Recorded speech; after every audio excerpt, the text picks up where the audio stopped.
Hello, everybody. Randy Patterson here with Boomerocity. You know, every once in a while, I get to talk with somebody that by the time I hang up, I'm still just blown away. I'm still trying to get my head around the chat of who I got to talk to. And this is one of those occasions. I got to talk with Malcom Bruce. Malcolm is one of the children of the great bass player for Cream, uh, Jack Bruce. And Malcolm was carrying on his dad's legacy. His dad died a couple years ago, but Jack and now Malcolm are tied to such great, iconic songs of classic rock and roll that, I mean, it's burned in, man. I mean, you don't get any higher than that as far as the status of music. And Malcolm has done a treatment of Cream songs called Heavenly Cream, and it's an acoustic interpretation and treatment of the great songs of Cream, as well as some of the lesser known ones. And he brings in a whole slew of really incredible artists, known artists, I might add, to contribute to this album. It was about 5 years in the making, he tells me. And we just had a great chat about this album. I think you're really going to love this interview for its historical impact, as well as just talking about the album itself. So please give it a listen. If you would, please share it with your friends, you and them both. Please, please, please subscribe to Boomerocity on the YouTube channel or on your favorite podcast platform, and let people know about us, because we do love doing what we do and sharing the latest from people that do the music and entertainment that you love. So without any further ado, here's my first of what I hope are many more interviews to come with Malcom Bruce. Until next time, this is Randy Patterson with Boomerocity. Take care. Randy. Hello, Malcolm. How you doing, my friend? I'm really well, thank you. How are you? I'm doing fantastic. You are dialing in from London, I take it. That's correct. Yeah, I'm really impressed with your backdrop there with the multiple Heavenly Cream records. You wouldn't be the least bit biased either, would you? So no, not at. Well, I hope you didn't notice any of them missing. So No, it's fine. It's great. We appreciate it, man. Yeah. Well, I love the album, so I that's why I wanted to talk to you. But before we get to that, I got to ask you. I've been asking artists this, and I'm especially interested in hearing about how it is on your side of the pond.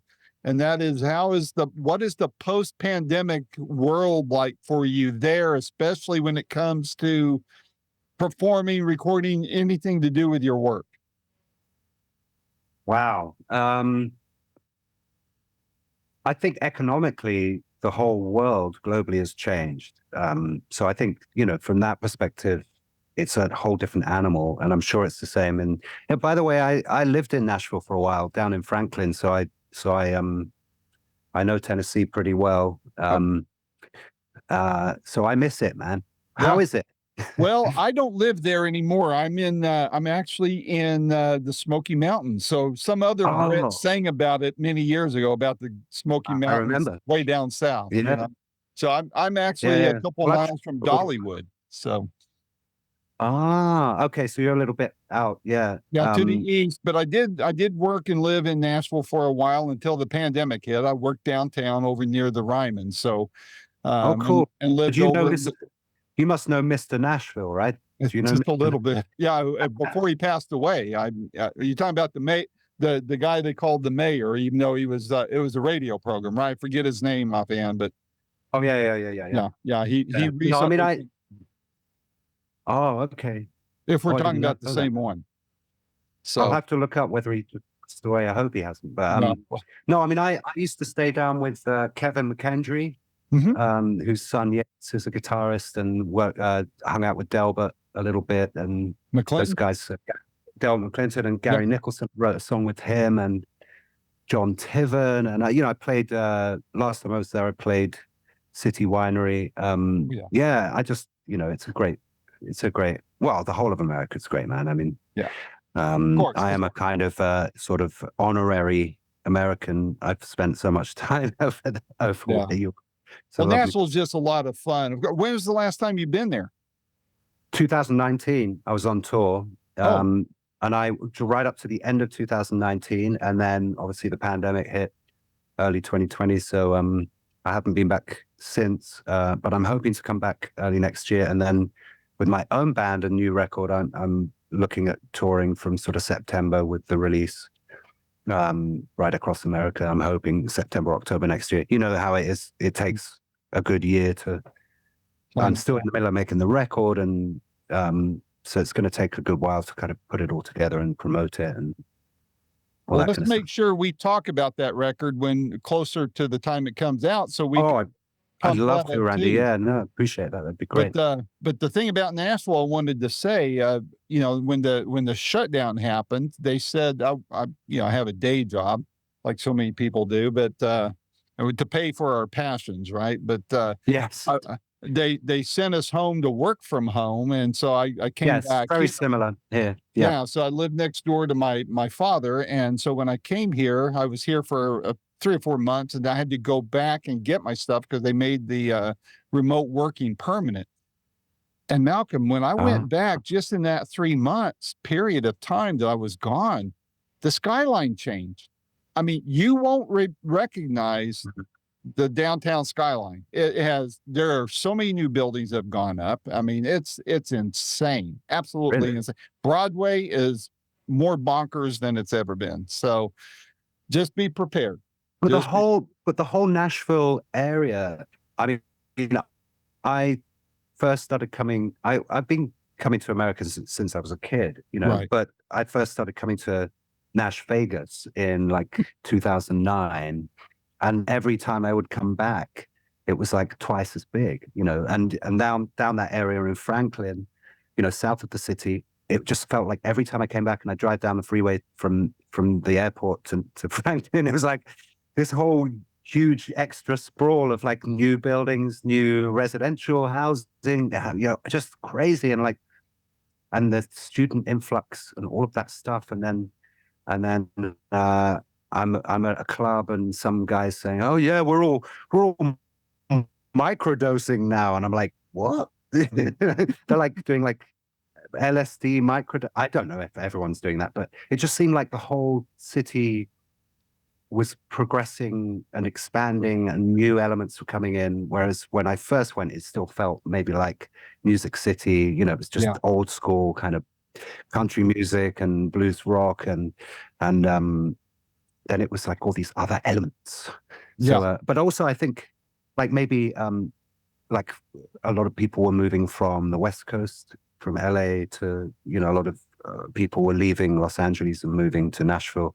I mean, you have a different kind of tax system. I'm not claiming to be very, tax. Yeah, exactly. So a lot of people, that's a very attractive proposition. Yeah. Well, gosh, I mean, I know back when I first launched, a couple years after I launched Boomerocity, I was interviewing Jonathan Cain from Journey, and oh wow, you know, he moved from the San Francisco area to Nashville, and now he's between Nashville and Florida, you know, both tax-free states. And so I think Neil has a place there.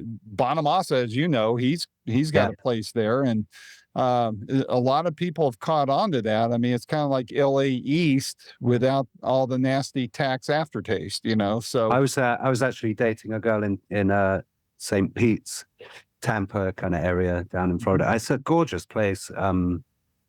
So yeah, it sounds like a pretty good life. Like go between Nashville and Florida, you know. Yeah. When Nashville gets too unbearably hot, I've still got a tick in. I've still got like the remnants of a tick in my knee, you know, that I didn't burn out properly. I don't know whether you've ever experienced that, but like I was walking up in the woods outside of Franklin where I was staying, and suddenly I had like 3 or 4 of these little. I had little baby ticks, and then one larger one, and I don't know whether I think I've still got a bump. Do you think it could still be alive 10 years later? I hope not.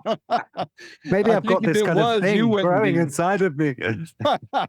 When you start growing your own tentacles there, I think you should worry. So it's like that movie Alien where he's having dinner and the kind of expands out of his chest. Exactly. Well, man, I love this album, the whole concept and everything. So without me reading into it, why don't you tell me about the album? What brought you to do it? Why this format? All of that. Well, really, we have Pete Brown to thank for starting the project. Pete sadly passed away this year, but Pete was my dad's chief collaborator as a lyricist and wrote the lyrics for many of those famous Cream songs like White Room, Sunshine of Your Love, I Feel Free, and many more. And so Pete was talking to the label Quarter Valley Records, and they cut this deal. And the idea was, you know, rather than just do a Cream tribute, which has been done so many times, why not take an approach to do an acoustic version, but not acoustic with the bongo and the, you know, the kind of coffee shop type acoustic, but fully orchestrated, fully, you know, arranged music, but just with that premise, you know, no electric instruments allowed. So Unplugged. Unplugged, yeah, but still, you know, drums and strings and horns and piano and all kinds of things. So then Pete came to me and asked me if I wanted to be involved, which of course I agreed straight away. And then Rob Cass, the producer, who's a wonderful producer, came on board, and Mark Waters came on board to direct and a making of documentary that's coming out at the same time was the album. So there's a whole like feature-length documentary. Very cool. Stream. I think it's already available to stream. And so, but I'm too scared to watch it. Why? Because I didn't get to edit it. That's why. No, I'm kidding. Because I'm a power freak. No, I don't know. It's weird. Like sometimes you really, I don't mind watching myself on screen. I don't mind listening to myself, but when you see yourself on screen, it's a, you know, you're doing podcasts. I'm sure you understand what I'm saying. You have to kind of. I came into this get over your. Yeah. You have to kind of get over yourself. It's like I look like that. No, but I need better lighting. No, can I just do that again? No, I didn't say that quite properly. You know, so there's that tick. Yeah, I've definitely got that tick. It's making me feel weird, and that's why I'm. No.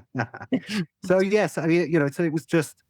We had this core group, and then Rob Cass, the producer, was actually the singer in Bernie Marsden's band. Bernie, again, sadly passed away this year, but Bernie was in Whitesnake and one of the songwriters and guitarists in Whitesnake. And so Rob had been his singer, but then became a producer and produced some of Bernie's records. And so Rob brought Bernie in. And Bernie's friendship with Joe Bonamassa made it possible for us to bring Joe in. And then we asked Paul Rogers and Deborah Bonham, John Bonham's sister, and Bobby Rush, who's obviously a legend, incredible guy, flew over and came into Abbey Road with us on the same day as him flying over. So yes, so over time we got a sense of who was going to be involved. The nature of these kinds of things, you reach out to people. Some people are, sorry, I'm having my nails done. And it's not possible. Yes, exactly. And then other people are like, yeah, I'd love to do that. And other people need a little bit of coaxing. Yes, we will have Swedish masseurs at your beck and call if you come in on a Thursday, whatever it is. So yeah, it takes a little bit of work to bring in, to secure everybody. But I think we did a pretty good job. We got some great artists, and then we started divvying up the songs, figuring out who would sing what, who would play on what. And then, as I mentioned, we went into Abbey Road, which was incredible, always incredible to have the opportunity to record in that studio. So yeah, it's I mean, I think it's a really interesting record in that sense, because there are a lot of connections with the band, and that history, that the British, you know, we call it, I guess we all call it classic rock now, but it's not. I'm not sure if I like that term, because it's much bigger and deeper than that. You know, I guess it was the British R&B boom. Would that be what it's called? I don't know. But, you know, very early on, in very early 60s, my dad was in bands like Alexis Corner's Blues Incorporated, and that had Charlie Watts on drums originally, who then left to join the Stones, and then Ginger Baker became the drummer in that. Then the Graham Bond organization was born out of that band. And so all of these, the Moody Blues were around early on, and then the Stones and the Kinks, and obviously the Beatles were slightly different because they were from Liverpool and were imported from Liverpool to London. But just this incredible, rich British music scene where the British had sort of stolen the American music, and messed it up a little bit, and then were starting to import it back to America, and then back to us, yeah. Yeah. And then obviously, Chas Chandler, who I knew a little bit, brought Hendrix, did the exact opposite, brought Hendrix to the UK, because Jimmy couldn't get arrested in the US for, the reasons that, all of that crazy stuff that was then in terms of being a black musician, I guess. And a unique black musician in that sense, so I think he sort of found his kindred spirits in London, and then the rest is history. So yeah, it's just a really rich tapestry. And I think so out of that, having Deborah Bonham, whose brother John was in Zeppelin, and I've interviewed her. She's a wonderful lady. Oh yeah, she's amazing. Yeah, and Peter, yes, it's just great, and an amazing singer, an amazing person, and just that connection. And then Paul Rodgers, who was in Free and then Bad Company, and I knew Andy Fraser a little bit, and Andy himself was with Alexis Corner. So, they all, before Free was formed. So it's all just one big happy family, as far as I'm concerned. Well, I had to be. I know for me, I'm not a musician at all. I play a mean air guitar, and that's about it. But for me, seeing these names, and I've interviewed some of them, but not all of them. But these people. I mean, for you to be able to, I get excited seeing those names on your credits of this album, and thinking, wow, I got to talk to them. But them, you've played with them. There's a connection with some of them with your dad. I mean, I've had the privilege of interviewing some of those people as well, and just seeing this world still exists, even though we're losing people, just like we did with your dad, more every year. And it saddens me, but it shows the richness of the heritage of that music that still has legs and still stands, and you breathing, I don't want to say new life into it, because it's never really lost its breath, but it's a different life to it, a carrying on, if you will, of that great music. It had to really be, what feelings did it bring in you to be able to do this kind of project with your dad's, did you feel the presence of your dad? And I know that sounds kind of hokey, but I would have No, to. not at all. I mean, I practice meditation. I'm very in touch with the deeper aspects of the divine in that sense, and the presence of energy, and nothing disappears, in that sense. And very much I feel my dad around. Actually, today is the anniversary of his passing 9 years ago. So actually today,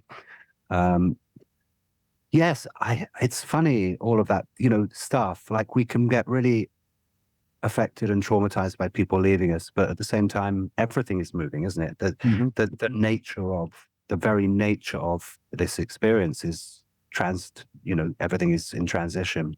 So that's a big life lesson, to not hold on and to just give thanks for what we share when we share it. And, nothing will last forever. And in that sense, there's no time, because once we experience that sense of infinity, then we can let go of the linearity of experience a little bit. If that is loosened, the grip of, all that stuff, all the content, then we can maybe get a bit more into the moment and enjoy things for what they are, and as far as Cream's music goes, I've always felt that it's quite unique. It has a lot of potency in terms of its improvisation. And so it's the kind of music that it's not rigid. It's some songs, okay, this is how the song goes, and you've got to play the notes like this, and you've got to sing it like this. But with Cream, it's they started off like that. But then over time, and partly to blame is like the stoned American audiences of 1968 or 67 or whatever, who would sort of the film or go, hey man, just play, man, you know, hey, just play, you know. And so they kind and of they never remember it. Yeah.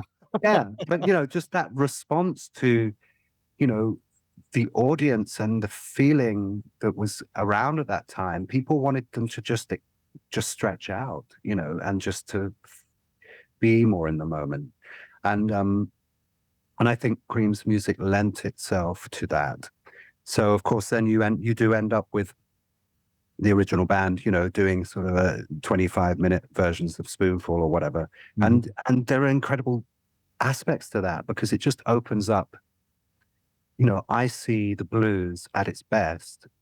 At its worst, it becomes this generic thing where everyone thinks it's a 12 bar and it's got, you know, this is the chord here and this is the chord here and this is the lick. And, oh, I learned this from a book. And that's incredible too, because it's like a language. But at its best, to me, it's more cellular. So it's more like classical music where you've got these little cells of ideas that can be stretched out or contracted or transposed or moved around, and it becomes just this, it's very liberating to play that music. Now, I'm not sure we caught too much of that on this record because it's a record, it's not a live performance, Right. but there's elements of that. It's there in its potential. One of the songs we did with Ginger, Sweet Wine, that he actually co-wrote with my mum, she wrote the lyrics for that song.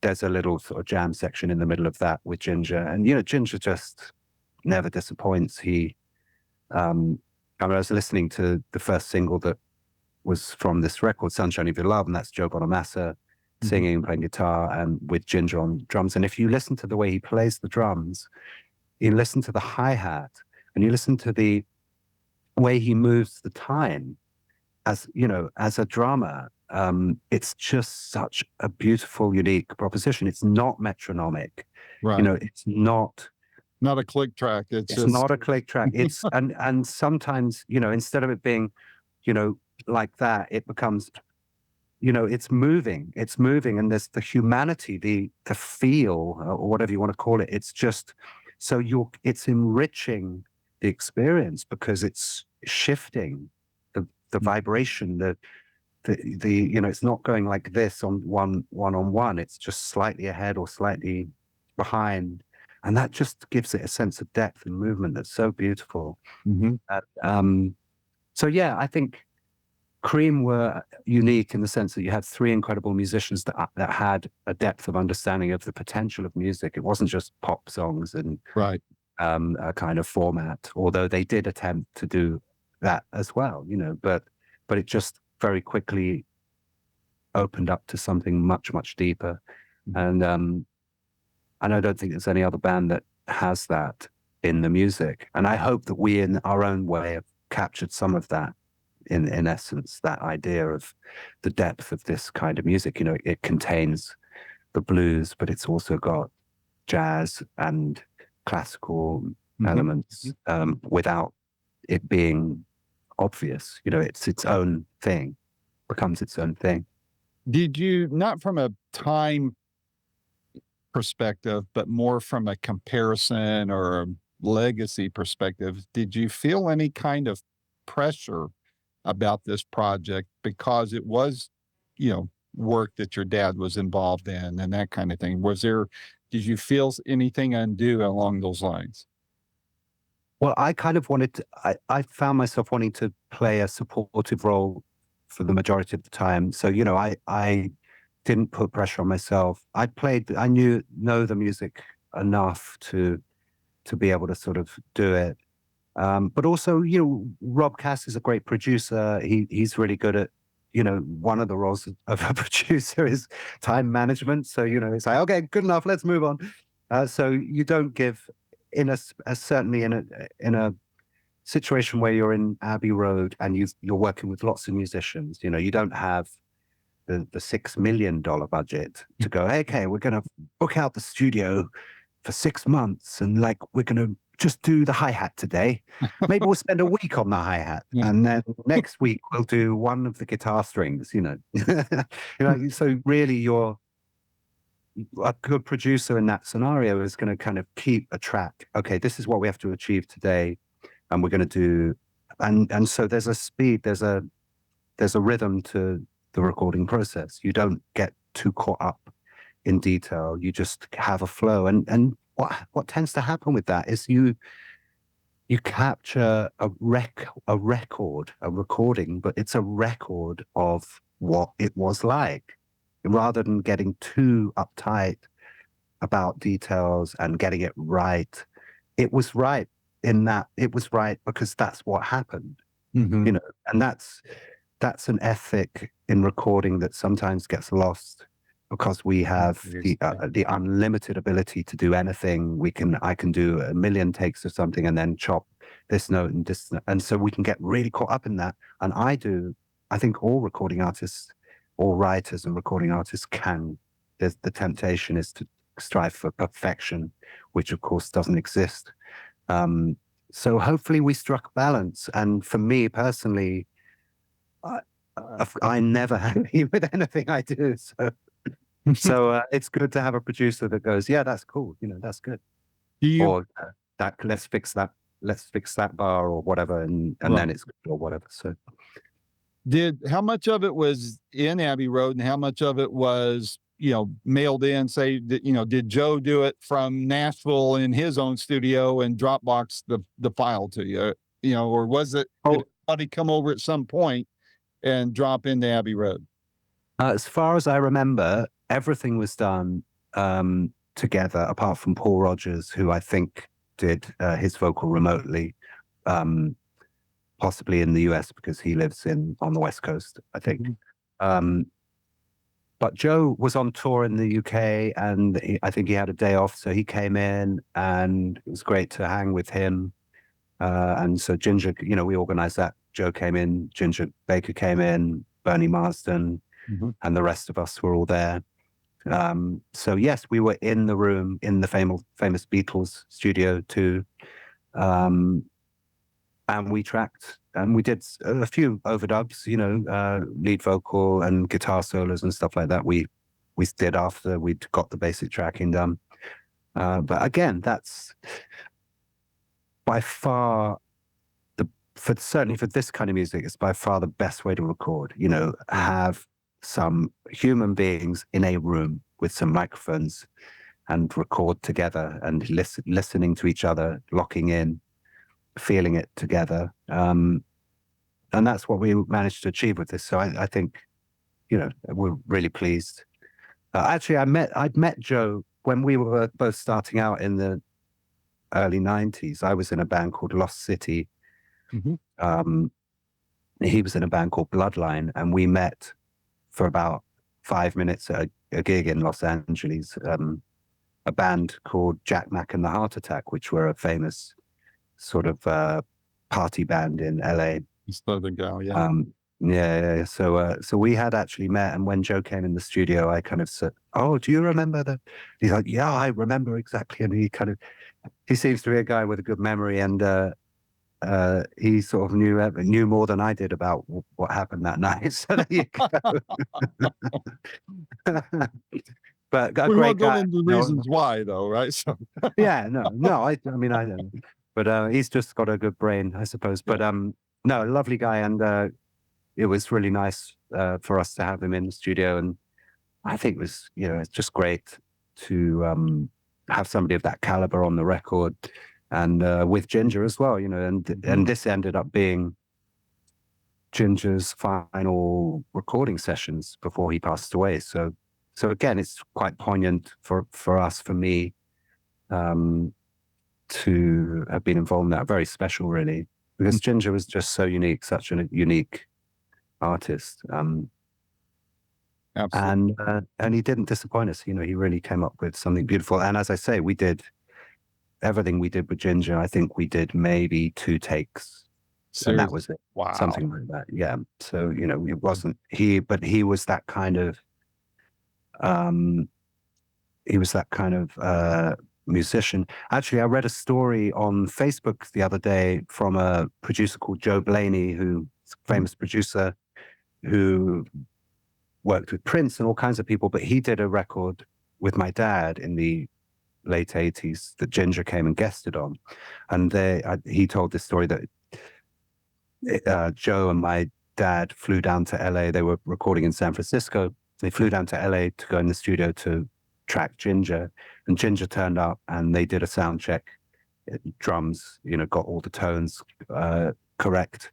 And then they did one take, and then Ginger said, "Yeah, I like that. Let's move on." So they did one take for that record. So I think I think that was just the nature of Ginger. He could just do it like that. There wasn't messing around. There wasn't overthinking things. And I think you hear that in his playing. He's just comfortable in his own skin in that sense. And it's really interesting. I'm just curious, in working with him on that, by any chance, were there any stories that he shared about your dad that you hadn't heard before while you were working on this record? Not on that day. Ginger was not that vocal. He came in and played. And I mean, one thing that was nice, because there'd been a lot of, friction between all of them over the years, obviously. Right. It's kind of famous within our shared history of the music industry, that my dad and Ginger had sort of fallen out millions of times. And one of the things was Ginger had fallen out with Pete Brown, the lyricist, and my dad, over that he felt that he should have got more royalties for publishing, even though he didn't write the songs, that he'd contributed certain things and that he hadn't really been compensated for that. And there were lots of emotions around that stuff for many years. But when we were in Abbey Road, at the end of the session, he was in the vocal booth, just kind of sitting there, and he asked to speak to Pete Brown on his own. And they spent about 10 or 15 minutes just chatting. And afterwards, Pete told me that he felt it was a really special thing, because it was like Ginger was kind of making amends. He was clearing the air, possibly because Ginger felt like that might have been the last opportunity to do it. I don't know, because his health was failing at that point. Right. But regardless of whatever reason, it just seemed like they shared this private moment together that really was a special thing, and now Pete's gone, obviously, but I think at the time Pete was really touched by that. So yeah. I didn't ask that question because of the friction part. I just thought maybe there was a funny story. Well, I mean, he did for sure. I mean, all of this kind of anger and aggression and everything, but I've told other people this, at my dad's funeral, just before the service, I was standing outside and I was standing with Eric and Ginger was crying his eyes out. He was deeply, deeply affected by my dad's passing. And I think the stuff between my dad and Ginger was like a sibling rivalry or an elder brother. Ginger was a little bit older than my dad and had helped introduce my father into the London music scene in the very early 60s. Mm-hmm. So there was a kind of elder brother, like, sort of, I'm the one that knows. But my dad was the kind of person he'd never accept any being beneath anybody himself. Like, I'm not going to take that crap. You can't tell me. Don't tell me what to. So, there's all of that stuff going on. But no, I mean, Ginger, when I did, me and Pete put together a tribute to my dad at Shepherd's Bush Empire in London in 2016, and Ginger came and to play, but he got up on stage and told a story about my dad, but I cannot remember, because I was in the middle of coordinating this whole gig with 40 musicians. But it is on YouTube if people care to check it out. There's a little anecdote, and I think it might have been something to do with when Ginger met my dad, and sort of very, very early on. So there was a lot of love between them, but it was a kind of, it's like brothers or something, where it's quite hard to show it for whatever reason, but it was felt, it was there, Right. Do you think, I didn't write this down, but you talking about all that brings something to mind. There's a lot of iconic groups who seem to have fallen apart. And sadly, some of there are deaths that happen before there's reconciliation. It seemed like, I did the last interview with Dan Peake of America before he passed, and there was still Wow. that friction between him and his former bandmates in America. We think of Crosby and Nash, that rivalry and things like that. For me as a fan, to me, I think of, come on, guys, we're all getting older. Let's not go to our graves with that friction, that negativity. From your perspective, because you have a unique perspective on this, what would you say to those existing bandmates of other groups that are still not talking? They still have animosity to each other. What would you say to them if you could? That might bring some repair to that relationship. Well, I'm actually thinking about this very topic a lot at the moment, partly for personal reasons, because I've just been through 4 years of litigation because I was in a band and the project was stolen from me and they didn't pay me, and I've won the court case, but they still haven't paid me, and it's all of that kind of crazy stuff that goes on. But I'm also thinking on a bigger context of, what just happened in Israel and what's going on in Ukraine and all parts of the world, and even just humans. Like, what is it? All right, we can talk about, the rational stuff. Okay, one religion says that it's got to kill the people in another religion or another culture or whatever. And so how do you remedy that when it gets to such an extreme point? And you say you can look at that from, a couple of guys in a band that fell out over, he got the girl or he got them more money, or like they just were on the road so much that they ended up that anything one of them said would trigger the other one just being really angry.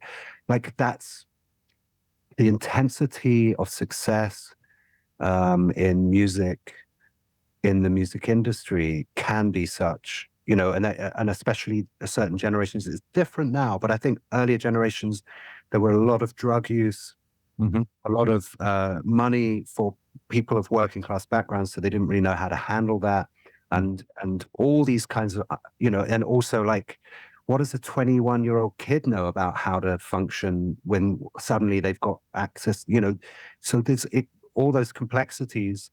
I think we're perhaps a little bit more equipped nowadays to deal with these things because our forefathers have had to learn all of those lessons. And so we're kind of building on that, hopefully, to some degree. But it's that fundamental thing, like what we project, we tend to get back. And I think I'm thinking about this a lot. Like if you think someone's going to be your enemy, they're more likely to show up in your life as your enemy, And if you think that if you maybe just are a bit more humble and go, well, maybe they're coming across a certain way, but maybe I'm not quite sure why. Maybe I need to communicate, maybe in peace, like sit down and try and figure this out and try and dissipate the negativity.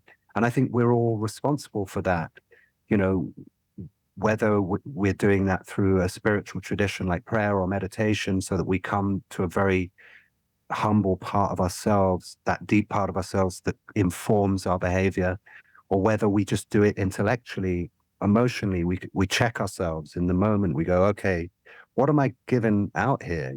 Am I like, do I have an attitude that I'm putting into the atmosphere? And then, of course, the guy's got to have a similar attitude. He's going to match that attitude. Right. And so so if I was going to say anything to people in bands or religious leaders or cult leaders or armies or governments or whatever, if anyone was listening to me, I'd say, look, we have to stop perpetuating the idea that any of us know anything. Let's just stop right now thinking that any of us, all right, so a religion tells us this set of rules, but it's just a set of rules. Maybe they're right, but let's just wait a minute. Like, is it worth killing somebody because is it worth then somebody killing someone back because and you've got to get your own back, and because of the anger and the frustration and the hatred, and it just builds up and up and up. And it's just the same on a little level of like some guys in a tour bus that are just, you know, hey man, you took my last ham sandwich. I was saving that, you know. Man, how you always do that? You always take the last Coke out the fridge, man. I don't know. I mean, like, you know, or you go behind my back and you talk to the manager and you steal the project because because the manager wants to keep the money. It doesn't want to show the accounts. And so, so you know that's happening, but then you go behind the rest of the guys in the band and you cut a deal with the manager and suddenly everyone's out the band and you're the star instead of it being a band with, well, you know, there's all these things can happen, but it's not coming from a loving place. It's coming from a selfish place. And I think that's the lesson, right? The lesson is, it's not about those guys that you mentioned. Maybe they'll never sit together and resolve it, but it's about resolving it in your own heart. That's what's important. And forgiveness of yourself and others, and the acknowledgement that none of us know anything. Agreed. I want to be respectful of your time. I didn't mean to rabbit chase here. Do you have a few more minutes for? Of course, yeah, absolutely. I've got another 20 minutes if you're up for it. All right, good deal. Because I get going in another direction than what I've written down, and then I'm going, oh crap, I got. Oh yeah, take your time. I mean, I just have to eat at some point tonight. I've got another thing in like that other half of the ham sandwich, right? So well, except I'm a vegan, so it's a vegan. Oh, okay. Sorry about that. Vegan ham sandwich. No, there you go. I'm not one of those like vigilante vegans that like is uptight about people eating whatever they want to eat. I just don't eat meat.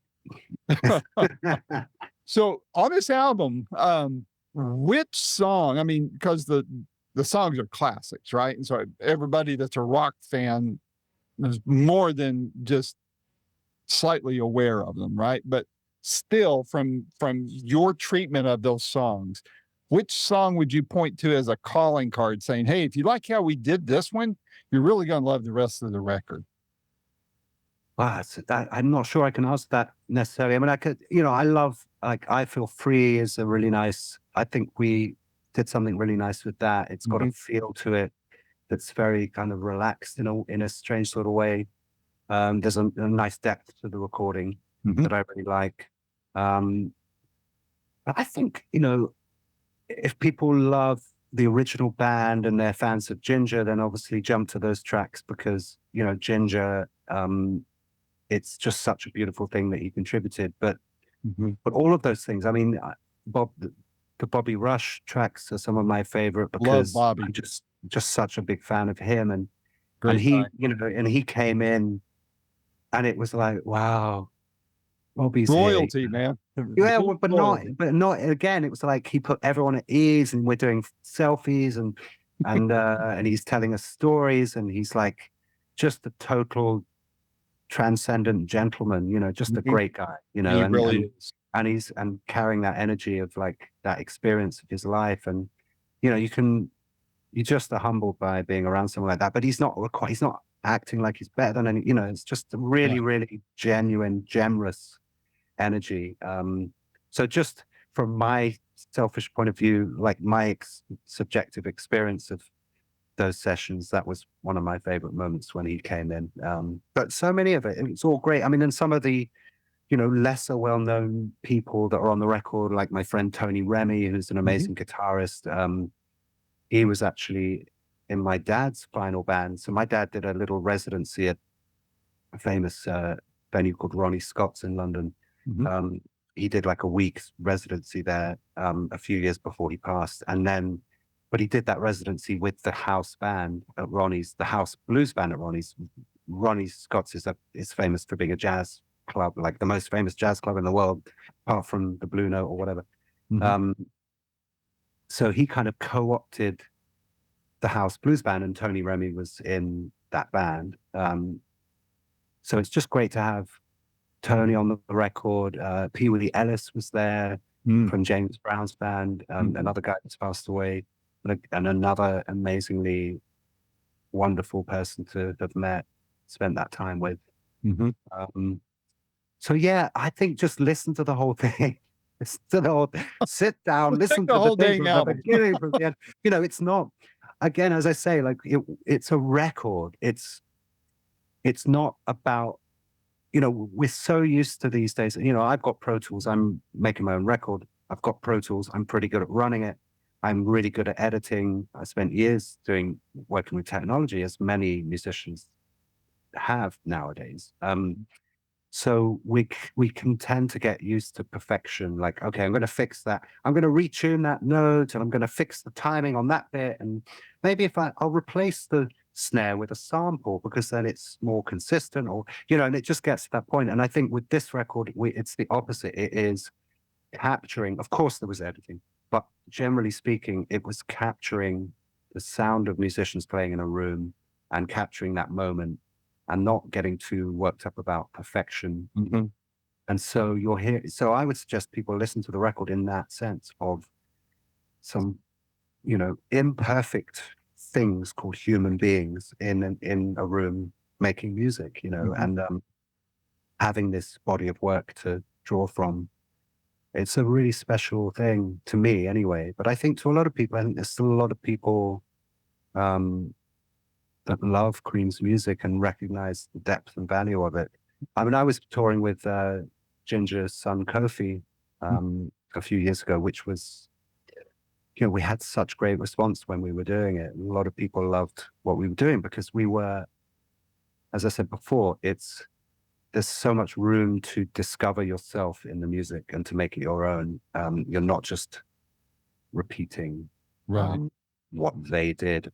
And there are tribute bands that are able to do those kinds of things far better than I would ever be able to do. Dress up as the original, you know, I mean, there are Beatles tributes and Stones and The Who. Yeah, and they're amazing. It's like, wow, you're better than the original. You know? But this is not the way I've ever approached it. It's never the way that my father approached his music. It was always born anew and fresh and responsive to the environment, responsive to the subjective experience. And I think that that's what makes it so special. It's not rigidly adhered to. Of course, there are elements of it. There are riffs and or whatever, but within that, it's just wide open for interpretation. And so, yes, Heavenly Cream is an interpretation, and I think we're proud to call it that. You know, it's not a replication. It's a way of approaching that music.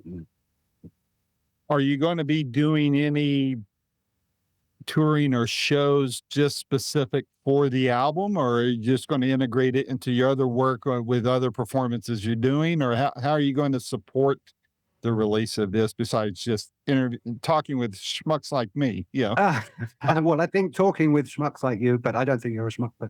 But if you think you're a schmuck, no, no. I mean, I think a lot of it is just talking to people and getting the message out. Because unfortunately, some of the key musicians on the record have passed on.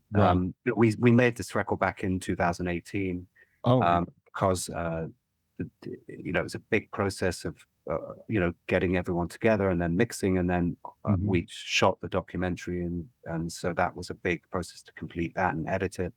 And then I think as we were ready to go, we hit the pandemic, and that sort of stopped us in our tracks, stopped the label in their tracks in that sense. And everyone was kind of, well, all of us, right? We were all thinking, what's going on now? What am I going to do? How do I how do I eat? You know, all of that stuff was going on. It was just crazy, right? So, so I think unfortunately, it's been a 5-year process. So we've lost some of the key musicians that are on the record. But fortunately, it feels like the right time now to release it.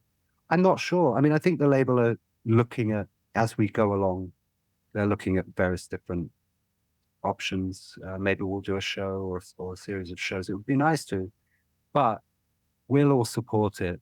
And, you know, as I say, I'll have a new release of my own out next year. And I've always played some Cream songs in my set. And if the label want me to put Heavenly Cream on the merch stand, I'm more than happy to do that. Nothing you know, wrong but with that. yeah, I mean, it's just, you know, we're family in that sense. You know, we're all proactive, and everybody wants this to be a success. And maybe it's a slow burn. You know, maybe it's like a longer process for something like this. And the documentary will be streaming, so that's another, you know, what's the right way of saying it? Income stream. That's it. Some synergistic opportunities there. So. Maybe we'll, I don't know, we could sell T-shirts, Heavenly Cream, or I don't know. There's plenty of options. Creamer that's Creamer. cream. I mean, listen, because of who I am and what I grew up around, and it's been like, you know, I've had everything from like, I mean, I have this concept called half and half. So I want to do like, at some point, it might end up being a jazz record or a tour. I could call the tour half and half, and like half the thing would be Cream and half, or my dad's music, and half will be original or something like that. But I've also like, you know, I mean, me and Kofi came up with the name Stoned in the Womb. I mean, I know it's a little extreme, but like just generally you can come up with some, I've got some really rude ones, which I won't repeat today, but, but yeah, there's loads of options. I mean, I'd like, you know, Bruce Quarto at the label, lovely guy, Mike Carden, big history in the industry. And the label is doing great. They just got a Grammy with Edgar Winter earlier this year for his great guy. Yeah, great record. And so, you know, we feel, I think everybody involved feels great about it. You know, and Deborah Bonham herself is involved with Quarter Valley. So, yeah, it's just, yeah, let's make it a success, but it might take a little bit of work, a little unorthodox approach, because, you know, we've lost Pete, who was the central force of the record, and Ginger and Bernie, and, you know, so it's a little bit more tricky, but I'm here. So there you go. There you go. And when you come back to Nashville, I'll see you. So, that would be fantastic. I'm going to combine two questions with, and you can handle it however you want. And that is this. Number one, a favorite story about your dad, or maybe even share something about your dad that maybe fans don't quite get or realize, a misconception, whatever, you know, I'll leave that to you. And secondly, especially with all these people we've talked about who have passed away, we have a dip. I don't know about you, but every time I hear or see somebody has passed away, especially somebody I know or had the privilege of interviewing or whatever the case may be, you know, it gives me a sense of my own mortality as it is today here on earth. So, you know, with your dad's passing, friends passing, all that kind of thing, with all that as a backdrop, what do you hope your legacy is, and how do you want to be remembered with all of that in mind? And you can handle both of those however you wish. Well, I mean, I have a particular perspective that's developing all the time. I mean, I think globally, humanity is evolving in the story of humanity, you know, but it's just a story, because really, in truth, we're living in a sort of hologram, you know, it's God or consciousness experiencing itself. And then, you know, we're like waves on the ocean of life. So we don't really exist in the way that we get used to. We're conceptualized beings, you know, so we conceptualize, we learn to abstract an identity. I'm getting really deep here for a second, you know, so because I meditate, I practice transcendental meditation. So so that's just a mental technique where you actually dive deep within yourself and experience the ground state of being. And through that experience, there's the realization that this is all basically a construct, that there isn't really a human being here. It's the other way around. There's not a brain that's housing consciousness. There's just consciousness within which everything is arising, including the idea of myself and other people and time and space and life and death and all of those things. They're just appearing in this present awareness. And then we attach all these concepts to it, like, you know, oh my goodness, and oh, I'm happy, I'm sad, and like everything is just arising, it's just happening. And so when that's realized, we could call, some traditions might call it, you know, I'm walking with Jesus, and other traditions might call it I'm self-realized or whatever, because you just get this incredible, infinite sense of the pure potential, the pure creative potential that is creating all of that. That's what we really are. We're not individuals. It can appear as an individual that's got some control over it, but I don't think there is any control. It's really just like Malcolm could pretend that he's deciding to say all of this stuff, but there's only one thing ever happening. So it's just appearing, which is amazing and liberating. But in the story, we are learning, oh, well, look, if we, when we hit our 50s, we should be doing weights. So bone density increases. And so our longevity increases. We should be doing lots of exercise. We should abstain from alcohol if we can, entirely, to be honest. But if we do drink very moderately, we should, not smoke cigarettes. I mean, I used to be a smoker, so I, understand the two different sides of it. Right. So there's, pros and cons to all kinds of lifestyle choices. But in the bigger picture, humans are capable of living a lot longer than they have up until this point in history because of these choices that we make and because of not having the awareness of what it is, what our potential is. And, so my legacy might be, if I was, if I was to have a hope, would be to, in my own small way, help all of us, by discovering within this experience what our potential is, because I think, this is the problem. We're living in a lower state, like we talked about before. We're living in right, we can't all coexist. I'm going to have to kill you because I want all the space. Get out of my way. Or also, I want all the money. I want all the women. In my case, I want all the women. And I want, forget it. You can't have any of them. And it's like, and I want all the houses.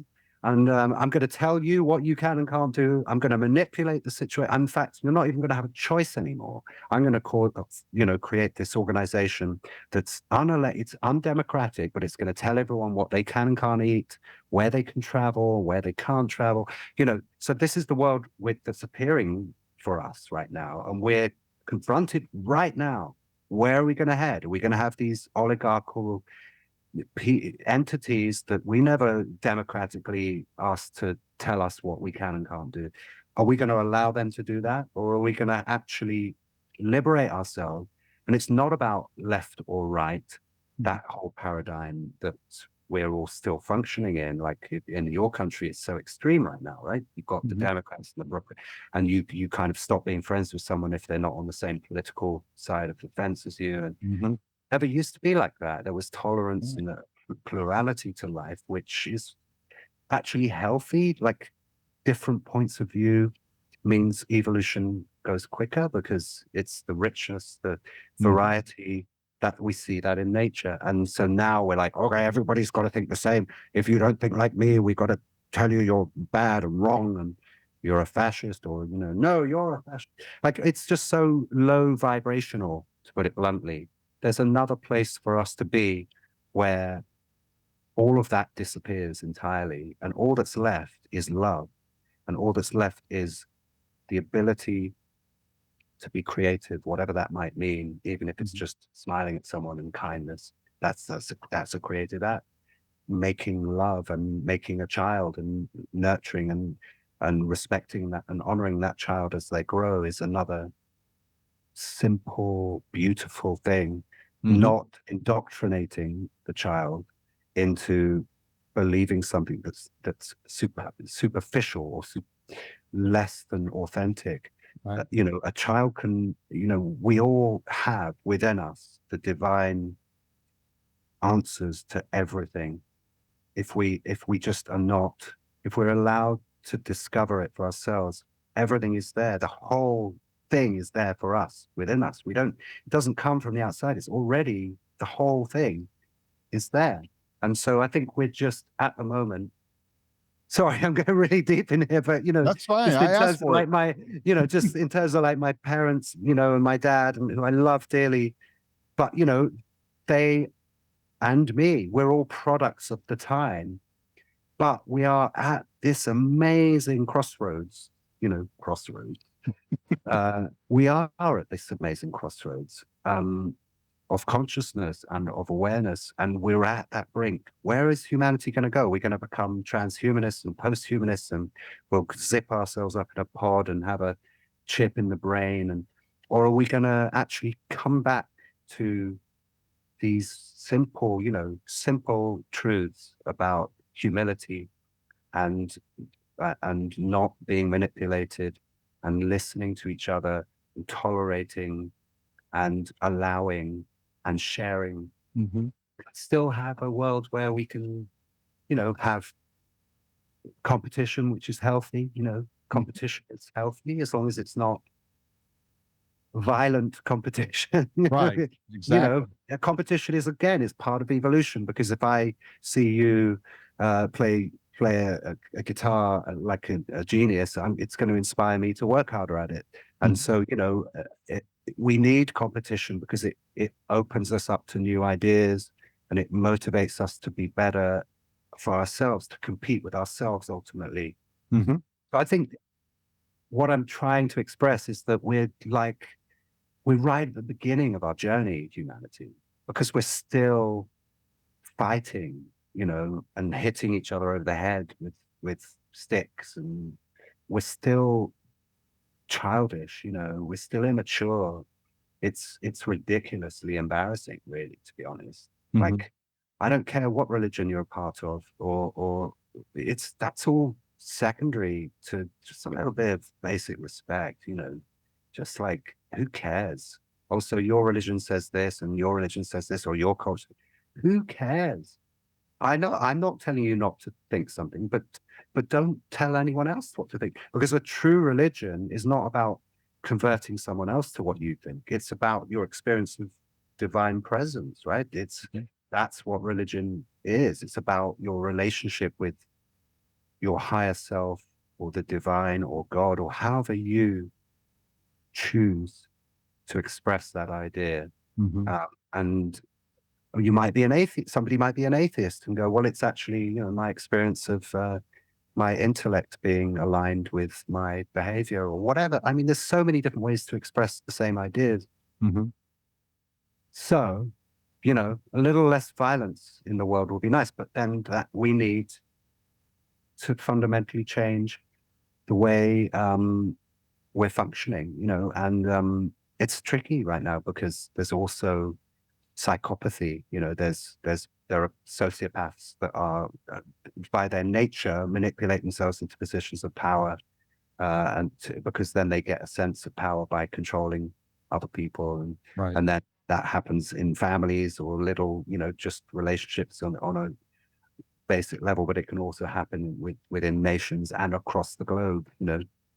So it's, again, some people might try and cancel me for saying this, but I think a lot of people are also waking up and it's not about whether you watch CNN or Fox. We're way, way past that at this point. It's about human values, and so my parents were part of that journey too, but that was a very different time, 60s and the 70s and all of that stuff, and they were kids. All these guys came out of working class and had a talent, and that talent took them places that I don't think that any of them would have dreamed they would have gone, and that's a beautiful thing, but it's not, probably wasn't that easy for them to handle, so yes, we're all in it. We're all in it together, right? I mean, that's the thing. We're all in this together. We can all support each other, but also maintain our autonomy. And our potential is so much more than we currently understand. Agreed. So hopefully we can all keep moving in the right direction. Yep. Well, Malcolm, this was a blast. It really was a blast. Thank you, Randy. And I hope we get to talk a lot more in the future, especially when you have your next album out. Let's make a point. I mean, especially. It'd be an honor. Absolutely. Yeah. I'd love to chat with you. Yeah, I hope you're still using John at that point. John and I are tight, so we have. I mean, if he's willing to work with me, I'd love to. Yeah, because he's a great guy, and he really is. I love working with him, and if I'll keep an eye on your site and see where you're going to be playing here in the States. And when you do, if you're within spitting distance of me, I want to come see you and try to get backstage and bump elbows with you or something. Okay? I'll put you on the guest list, man. Yeah, all right. I'll do like Wayne's World and hold up my pass as I'm walking through. So there you go. I'll get you a special laminate. It'll be great. That's right.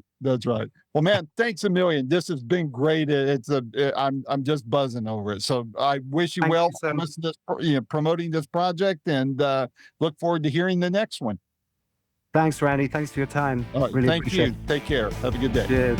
Bye-bye. Bye.